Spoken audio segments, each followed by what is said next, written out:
अस्सलामुअलैकुम। मोहम्मद अजहर सिद्दीक अपने YouTube channel के साथ हाजिर खिदमत है। बड़ी फरमाइश मर्जी है। इमरान वसीम कह सकते हैं छोटा भाई है, तो आज मैंने पकड़ ही लिया उसको। ये ठीक नहीं थी इसकी, लेकिन मैंने कहा इस पे तेरे से बात जरूर करनी है। कुछ लोग तुझे इसकी अपनी एक जुबान का एक स्टाइल है, पसंद करते हैं छोटे भाइयों की तरह। मेरे साथ मौजूद हैं आपके इमरान वसीम, जो दोस्त हमारे साथ देखते रहते हैं। बड़ी मेहनत की है इतनी उम्र में यूट्यूब पे, बड़ी यानी उन लोगों में इसने नाम बनाया, मेहनत करके नाम बनाया। स्काई लैब नहीं है, वरना आपको पता ही है स्काई लैब बहुत है। बहरहाल आगे चलते हैं। आज 2 इश्यूज हैं जिसपे, जो कि इमरान वसीम इस्लामाबाद में, मैं इस्लामाबाद में नहीं हूँ। मैंने तो जो सुबह धमाका करना था, वो तो इमरान वसीम ने उस पे वीलॉग अपना कर दिया है। वो डिटेल मुझे जाने की ज़रूरत नहीं है उसमें। लेकिन जो इलेक्शन कमीशन ने धमाका किया, मैं अभी ये बैकग्राउंड पे आप वो प्रेस रिलीज़ देख रहे होंगे। हाँ, तूने भी प्रेस रिलीज़ देखी है, आपको सुप्रीम कोर्ट कवर करते रहे हैं, नवाज शरीफ के केस में भी क्या-क्या बातें नवाज शरीफ और उसका ग्रुप, जरदारी साहब और बाकी लोग करते रहे हैं। क्या कभी किसी इदारे ने इस तरह आकर रिस्पॉन्ड किया है, जो ये इलेक्शन कमीशन ने काम कर दिया? देखिए अजहर भाई, आपको पता है कि मैं जब भी आपके ऐसे सवालों का जवाब जो है बड़े मोहतात होकर देता हूँ। मैं ज्यादातर जो है क्रिटिसाइज नहीं करता, ना सियासी जमातों पे करता हूँ, ना हुकूमत पे ज्यादा करता हूँ। मैं टू दी पॉइंट जो है वो बात करने की कोशिश करता हूँ। आपने कहा वजीर आज़म इमरान खान ने कल खिताब किया, उसमें इमरान खान साहब ने जो भी बातें की, लेकिन उनकी बातों से इख्तलाफ किया जा सकता है, जो अल्फाज उन्होंने इस्तेमाल किए उनके साथ इख्तलाफ किया जा सकता है। लेकिन जो बातें उन्होंने की हैं वो बातें हैं जो हमारे इलेक्शन प्रोसेस का हिस्सा है, जो आज से नहीं बड़े अरसे से हम भी देखते चले आ रहे हैं, आप भी देखते चले आ रहे हैं। चले हमारा देखना भी छोड़ दें आप, ये जो सियासी लीडरान हैं सियासी जमातों के, चाहे वो नून लीग के हों, चाहे वो पीपी के हों, चाहे वो मौलाना फजल रहमान की जमात हो, चाहे वो इमरान खान भी हो, 2016 में इत्तेफाक कर चुके हैं कि हमने सेनेट के इलेक्शन को उसमें ओवर पे बैलेट करना है। इत्तेफाक कर चुके हैं और ये समझते हैं, करारदादें पार्लियामेंट से पास हुई हैं कि इस इलेक्शन में कुछ ऐसा किया जाता है, कुछ नहीं बल्कि बहुत ज्यादा ऐसा किया जाता है कि करप्शन जो है वो इसमें होती है, पैसा इन्वॉल्व होता है, अरकान के जमीर खरीदे जाते हैं, अरकान असेंबली को खरीदा जाता है, तो मैनुपुलेट किया जाता है, करप्ट प्रैक्टिस जो है इस इलेक्शन में की जाती है। मेरी आवाज आप तक अपना अजहर भाई पहुंच रही है? जी, मेरे तक पहुँच रही है, आप बोलें, आ रही है आवाज़। अब इमरान खान के स्टेटमेंट के ऊपर इलेक्शन कमीशन ने आज इजलास बुला लिया। चलें ठीक है, इजलास बुला लिया, इलेक्शन कमीशन भी आईनी इदारा है, इलेक्शन कमीशन ऐसी चीजों का जायजा ले सकता है, हम इतना ग्रेस भी दे सकते हैं, उसके अख्तियारात को मान भी लेते हैं। लेकिन जो प्रेस रिलीज जारी की है अजहर सदीक भाई, आपने भी पढ़ी है, मैंने भी पढ़ी, और मैंने अभी आपके प्रोग्राम के लिए अपने मोबाइल के ऊपर वो प्रेस रिलीज खोल के मैंने सामने रख ली है। अब आपके सामने मैं इस प्रेस रिलीज के अंदर जो गलतियां, जो खामियां, जो झोल मौजूद है उसकी निशानदेही कर देता हूं। चले सारी बातें इलेक्शन कमीशन की ठीक हो गई। पहला पहला जो जुमला इलेक्शन कमीशन लिखता है, इलेक्शन कमीशन ये लिखता है कि सेनेट के इलेक्शन आइन और कानून के मुताबिक करवाने पर हम खुदा ताला के शुक्र गुजार हैं कि वो खुश सलूबी से इख्तिताम पजीर हुए। मैं यहाँ पर पॉज करूंगा। इलेक्शन कमीशन अल्लाह ताला का शुक्र तो अदा कर रहा है कि हम आइन और कानून के मुताबिक जो है वो सेनेट के इलेक्शन कराने में कामयाब हुए हैं। यहाँ पर मैं एक आइन का आर्टिकल पढ़ूंगा, आइन का आर्टिकल 218, उसका सब क्लास 3, वो क्या कहता है कि इलेक्शन किस तरह से साफ शफाफ जो है वो इलेक्शन कमीशन ने यकीनी बनाने हैं। मैं वो पढ़ देता हूं, फिर असल मुद्दे की तरफ आते हैं।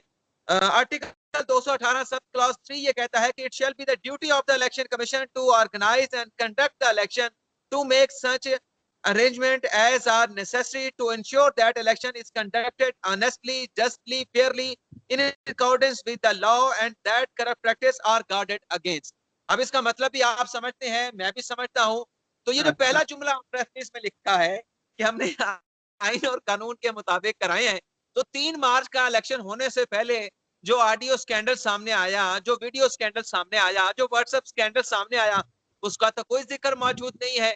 अली हैदर गिलानी के हवाले से, और फिर मरियम नवाज का वो स्टेटमेंट भी सामने आया, उसका भी जिक्र मौजूद नहीं है। तो वो चीजें कहां पर हैं जो चीजें इस बात का तासुर देती हैं, जो इस बात की तरफ जो है वो लोगों के जहनों को माइल कर रही हैं कि इलेक्शन से पहले अपोजिशन की जानिब से, पीडीएम की जानिब से, या अली हैदर का आप नाम ले लें जिसकी वीडियो सामने आई है, नासिर नासिर हुसैन शाह का जो ऑडियो स्कैंडल सामने आया, उससे तो चीजें जो है वो कुछ सामने आई हैं कि इलेक्शन के प्रोसेस से पहले अरकान को खरीदा गया है, उनकी खरीदो फरोख्त हुई है, उन्हें पैसों की पेशकश की गई है। तो इन चीजों का भी इलेक्शन कमीशन जिक्र कर लेता। अगर इलेक्शन कमीशन ये बात कहनी थी कि इलेक्शन आइन और कानून के मुताबिक करवाया गया है, अल्लाह ताला का शुक्र भी अदा करना था, तो ये शुक्र अदा करने से पहले इलेक्शन कमीशन की फिर ये जिम्मेदारी भी बनती थी कि जिस पर वो खुद नोटिस ले चुका है ऑडियो वीडियो स्कैंडल का, व्हाट्सएप स्कैंडल का, इसकी इंक्वायरी कर लेता। नतीजा जो भी होता, उसके बाद फिर इलेक्शन कमीशन ये कहता कि हमने आइन और कानून के मुताबिक इलेक्शन कराए हैं, और जो ऑडियो वीडियो स्कैंडल सामने आई है उससे करप्ट प्रैक्टिस का कोई एलिमेंट सामने नहीं आता, तो फिर ये बात जो है इलेक्शन कमीशन की मानने की थी। लेकिन उसके बगैर, इंक्वायरी के बगैर इलेक्शन कमीशन ये जो कह रहा है, तो फिर सवाल तो उठेंगे, और सवाल उठ भी रहे हैं, सवाल आप ही उठा रहे हैं, आप मुझसे पूछ रहे हैं, मैं उसका जवाब दे रहा हूं। दूसरा जो आगे चल के वो कहते हैं, आखिरी पैराग्राफ पे मैं डायरेक्टली आ जाता हूं, लेकिन दूसरा पैराग्राफ ही मुझे थोड़ा सा पढ़ लेने दें आपकी इजाजत के साथ, आपके नाजरीन की इजाजत के साथ। वैसे आपके और मेरे नाजरीन तकरीबन एक ही होंगे, मुझे अच्छी तरह से इस बात का यकीन है। दूसरा पैराग्राफ में कहते हैं, इस जिम्मन में वजाहत की जाती है कि इलेक्शन कमीशन एक आईनी और आजाद इदारा है, उसको ही देखना है कि आइन और कानून इसको क्या इजाजत देता है। अब आइन का आर्टिकल 218 में दोबारा नहीं पढ़ूंगा, सब क्लास 3 दोबारा नहीं पढ़ूंगा, दोबारा उसी बात को मैं नहीं दोहराऊंगा। तो फिर इन चीजों को भी देखा जाना चाहिए था, क्या वो जो ऑडियो वीडियो स्कैंडल सामने आया उस पर इलेक्शन कमीशन ने अब तक क्या किया, और अब तक कुछ ना करने के बावजूद भी इलेक्शन कमीशन ये कैसे दावा कर सकता है। आखिरी पैराग्राफ पर आता हूं, फिर आपको सवाल करने की इजाजत दूंगा। इलेक्शन कमीशन ये कहता है कि हर सियासी जमात और शख्स में शिकस्त तस्लीम करने का जज्बा होना चाहिए। यानी कि वो ये कह रहे हैं कि इमरान खान को शिकस्त हुई है, लेकिन उनके पास अपनी शिकस्त तस्लीम करने का जज्बा नहीं है। और आगे चल के वो कहते हैं कि अगर कहीं इख्तलाफ है, किसी भी इलेक्शन से किसी को कोई इख्तलाफ है, किसी की कामयाबी से किसी को कोई इख्तलाफ है, तो शवाहिद के साथ आकर बात करें इलेक्शन कमीशन के साथ। तो चले, जिसको इख्तलाफ होगा वो शवाहिद लेकर भी आ जाएगा। आपने भी दरखास्त दायर कर दी है कि गिलानी का जो नोटिफिकेशन है जारी ना किया जाए, वो ऑडियो वीडियो स्कैंडल है उसका जायजा लिया जाए, मरियम नवाज के बयान का जायजा लिया जाए। तो चले, उसका जायजा ही ले ले। उसका जायजा लेने के बाद जो भी नताइज आते हैं, जो भी नतीजा इलेक्शन कमीशन अखज करता है, आवाम को इस बारे में आगाह कर दे। ये नाज़िर अपना अजहर भाई, आपके पहले सवाल का जवाब हो गया। इमरान, आपने एक बात बीच में भूल गए, उसके बाद मैं आपको साबित कर दूंगा कि इलेक्शन कमीशन बायस है। वो अपना ज़हन बना चुका है, उसने कोई इंक्वायरी इन्वेस्टिगेशन नहीं करनी। क्या वो है तीसरा पैरा। ये हैरानकुन बात है, जरा सुनिएगा कि एक ही रोज एक ही छत के नीचे एक ही इलेक्ट्रोल में एक ही अमला की मौजूदगी में जो हार गए वो नामंजूर, जो जीत गए वो मंजूर। क्या ये खुला तजाद नहीं? भैया आप इलेक्शन, आप सियासी जमात है, आप बैठ के ओपिनियन दे दिया इसके ऊपर। आपने कह दिया कि सारा, यानी नजर आ रहा है कि एक फौजिया अरशद ने 174 वोट लिए। मैंने ट्वीट किया था इमरान साहब इलेक्शन से पहले कि 175 वोट पड़ेंगे पीटीआई की तरफ से हफीज शेख का। मैंने कहा मेरे पास इंफॉर्मेशन थी कि 5 वोट बिक गए हैं, लेकिन साथ साथ आपको पता है कि वो वीडियो भी सामने आ गई। फिर उसके बाद मरियम नवाज साहिबा ने कल कह दिया कि नोट नहीं चला, मुस्लिम आपको याद नहीं होगा, इलेक्शन से पहले आपने इलेक्शन कमीशन में दरखास्त दायर की थी, जिसमें आपने कहा था JITs बनाएं, उसमें सिक्योरिटी एजेंसी के नुमाइंदों को शामिल करें। उस दरखास्त के ऊपर भी इलेक्शन कमीशन ने कि आपको कोई रिस्पांस दिया, कोई रद्द-ए-अमल दिया? वज़ीर-ए-आज़म इमरान खान के बयान पर तो रिस्पांस आ गया, लेकिन आपकी उस दरखास्त पर आपको कोई जवाब मिला तो शेयर कर दें हमारे साथ भी, अपने नाजरीन के साथ भी। बिल्कुल ऐसा नहीं हुआ, सिर्फ एक वो नहीं है। मैंने उसके बाद 62-63 पे अपने दरामद का लिखा, फिर मैंने रिमाइंडर दिए, फिर 1 मार्च को मैंने लिखा कि सेनेट का इलेक्शन पोस्टपोन करें जब तक आप सुप्रीम कोर्ट, आप तो वहां हर सारी हेयरिंग में मौजूद रहे हैं। सुप्रीम कोर्ट अपना इतनी कीमती वक्त 4 जनवरी से लेकर 25 फरवरी तक निकाला, और 1 मार्च से पहले फैसला किस लिए दिया? तो उस पर अमल दरामद करना है।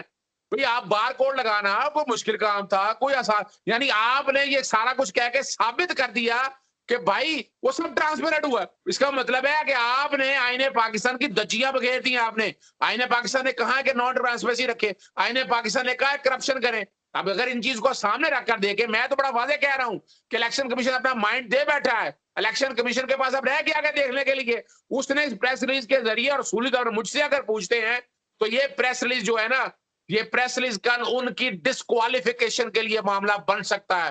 बड़ा बेहतरीन केस बन सकता है कि आपने अपना माइंड किस तरह दिया है। क्या इदारे इस तरह बयान देते हैं? अजहर भाई, इलेक्शन कमीशन की डिस्क्वालिफिकेशन तो तब होगी ना, डिस्क्वालिफिकेशन तो नहीं होगी उनके खिलाफ, तो रेफरेंस हुकूमत दायर कर सकती है सुप्रीम कोर्ट काउंसिल के के अंदर, मैं ये कहना चाह रहा हूँ। अगर भाई ठीक है, आप ये सारी बातें हम कर रहे हैं, लेकिन लेकिन हमें इस चीज को भी नजरअंदाज नहीं करना चाहिए कि हम सिर्फ ये कह रहे हैं कि पीडीएम ने ये कर लिया, अपोजिशन ने ये कर लिया। इमरान खान साहब को अपनी पार्टी के अंदर जो गद्दार मौजूद हैं उनकी बात भी करनी चाहिए कि किन लोगों ने उन्हें वोट नहीं दिए, उस पर बात भी होनी चाहिए। सिर्फ ये कह देना कि उन लोगों ने खरीद लिए, ये बात भी की जानी चाहिए कि वो जो खरीदे गए हैं अरकान असेंबली जिन्होंने वोट नहीं दिया, वो क्यों खरीदे गए? ऐसे गद्दार उनकी पार्टी के अंदर आए कैसे? जब आपने 2018 में कार्रवाई कर ली थी, 20 लोगों को निकाल दिया था, तो ये 12 से 13 लोग दोबारा पार्टी में ऐसे किस तरह से आ गए? किन लोगों ने उन्हें पार्टी में शामिल कराया? किसके रेफरेंस के साथ आए? इस चीज को भी देखा जाना चाहिए। अपने अपने अंदर जो खामियां, जो गलतियां हैं, उसको भी देखना चाहिए। अब इमरान खान कल एतमाद का वोट लेने जा रहे हैं। मुझे नहीं लगता कि एतमाद का वोट लेने में इमरान खान साहब को कोई परेशानी होगी। कल वही लोग जो इमरान खान के खिलाफ वोट देने वाले हैं, जो हफीज शेख के खिलाफ वोट देने वाले हैं, जो गिलानी का वोट देने वाले हैं, कल असेंबली में ठहर के हाथ खड़े करके कहेंगे जी हम इमरान खान पर एतमाद करते हैं। ओए एक की कहते हैं पंजाबी में, ये आपने कीड़ा एतमाद है यार, ये कीड़ा आप एतमाद है। आपने इस जमहूरियत के बखिए उखाड़ दिए, इस जमहूरियत के बखिए उखाड़ के रख दिए, आपने चेहरे बेनकाब कर दिए कि ये अकेला इमरान नहीं लड़ सकता इन लोगों के लिए। और बड़ी जबरदस्त बात है, वोट ऑफ कॉन्फिडेंस का आपने कह दिया, मेरे पास भी इतला है कि 175 से 180 तक जो है ना वोट पड़ेंगे। और अगर इमरान ने ये चाल इसलिए चली है कि जिन लोगों ने वोट खिलाफ नहीं डाले या काटे हैं या खिलाफ डाले हैं, वो आए सामने अगर बात करें। अगर उनको जरा शर्म और हया है, जरा भी शर्म और हया है, कल आए अगर खड़े हो। नहीं है, नहीं आएंगे वो उस वक्त आएंगे जब उन्हें पीडीएम की जानिब से कहा जाएगा, जब पीडीएम जो है इमरान खान के खिलाफ वोट ऑफ नो कॉन्फिडेंस लेकर आएगी। उन्हें पार्टी के टिकट की जो बात की गई है वो तब सामने आएंगे जब उन्हें ग्रीन सिग्नल जो है अपने जो अब उनके जो है वो लीडर बन गए, उनकी जानिब से जब ग्रीन सिग्नल मिलेगा तब तक नहीं आएगा। अब तक तो ये लग रहा है कि कल जो एतमाद का वोट लेने जा रहे हैं शायद अपोजिशन के लोग उसमें शरीक भी ना हो। लेकिन उससे हटके अगर हम बात करें, जिस लेवल पे ये गुफ्तगू जा रही है गिलानी की जीत के हवाले से, हमें ये भी देखना चाहिए कि 12 मार्च को क्या होने जा रहा है जनाब। 12 मार्च की भी बात करें ना, चेयरमैन सेनेट का इलेक्शन होने जा रहा है। उस दिन अगर दे देता हूँ आपको, मैं उसका ओपिनियन देता हूँ, आपको उसका हाँ ओपिनियन बताएं। देता हूँ मैं आपको। वो देखिए ना, साजिद संजरानी बड़े आराम से वो इलेक्शन जीत जाएंगे, मैं आपको पहले बता देता हूँ। उसमें कई रीजन हैं। एक तो खुफिया बैलेट से होना है, वो वाला वो इलेक्शन जेल में रखिएगा। ये कोई आपको सेनेट तो नहीं आना ना। कल कल किसी वक्त भी चेयरमैन सेनेट को हटाना हो तो उसका प्रोसीजर भी अपनी जगह पर मौजूद है। लेकिन मेरी जाती राय के मुताबिक जो है सादिक संजरानी बलोचिस्तान की वजह से ना, अगर कैंडिडेट कहीं और से लेके आते तो और बात थी, बलोचिस्तान की वजह से ना वो जीत जाएंगे। अब आपका ओपिनियन पूछता हूँ, फिर हम नाज़रीन से इजाजत चाहेंगे। और दूसरा भी लोग जो सागदार का है ना, वो हम अलहदा कर रहे हैं। नहीं नहीं, मैं किसी की जीत का दावा नहीं कर रहा। मैं ये कहना चाह रहा हूं कि आज हुकूमत को भी थोड़ा सा मोहतात रवैया रखना चाहिए अपने स्टेटमेंट के हवाले से। बड़ा मोहतात होते हुए अल्फाज का इस तरह जो चुनाव है वो भी बड़े मोहतात अंदाज में करना चाहिए। यहाँ पर अगर बात हो रही है कि गिलानी क्यों जीत गया, हफीज शेख क्यों हार गया, हमारी तो मेजोरिटी थी। 12 मार्च को की होना है, 12 मार्च को तो सादिक संजरानी दे 47 वोट ने, ਉਹ ਗਿਲਾਨੀ ਦੇ ਅਗਰ ਗਿਲਾਨੀ ਆਂਦਾ ਹੈ ਜਾਂ ਪੀਡੀਐਮ ਦਾ ਜਿਹੜਾ ਵੀ ਆਂਦਾ ਉਹਨਾਂ ਦੇ 52 ਵੋਟ पे ਉੱਥੇ ਕੀ ਹੋਣਾ है, ਉੱਥੇ तो सादिक संजरानी। वैसे आप जो कह रहे हैं ना, सुने सुने बड़े काम की बात करने लगा हूं। गिलानी के मामले पर जो है ना, वो जो एक पेज की बात की जाती है ना, वो मामला उस तरह से नहीं थे, वो उस तरह से नहीं थे जनाब। और सादिक आप संजरानी के जो कह मामले रहे हैं, पर मामलात और होंगे, वो मामलात इस तरह से नहीं होंगे। और वहां पर पर वहां पर जो अपसेट हमने देखा है ना, वो हो सकता है कि वैसा ही अपसेट जो है वो उधर हो जाए। जो हमने चेयरमैन अपना सादिक संजरानी के खिलाफ हमने तहरीक एतमाद देखी थी ना, जो अपसेट हुआ था ना, वैसा अपसेट जो है वो 12 मार्च को होने का इम्कान मौजूद है। मैं कह रहा हूं इम्कान मौजूद है। तो इसलिए मैंने कहा थोड़ा सा एहतियात एहतियात रखें, थोड़ा सा जो है वो मोहतात रवैया रखें। अगर 12 मार्च को सादिक संजरानी कामयाब होगा तो आपकी आज की हुई बातें आपके गले पड़ जाएंगी। मैं ये कह रहा हूँ। पहले वो जो कि ओपिनियन है, difference of opinion is there. आपका ओपिनियन भी आ गया। ये चीजें सारी हमने चूंकि अब नाज़रीन के सामने रख दी, हम वेट करेंगे। वीलॉग बहुत लंबा हो गया है, इजाजत दीजिएगा। चैनल सब्सक्राइब करते रहे, मेरा भी, और बेल आइकॉन क्लिक करते रहे। इमरान वसीम का भी चैनल सब्सक्राइब करें और बेल आइकॉन क्लिक करें। इजाजत दीजिएगा। अस्सलाम वालेकुम, अल्लाह हाफिज, पाकिस्तान जिंदाबाद।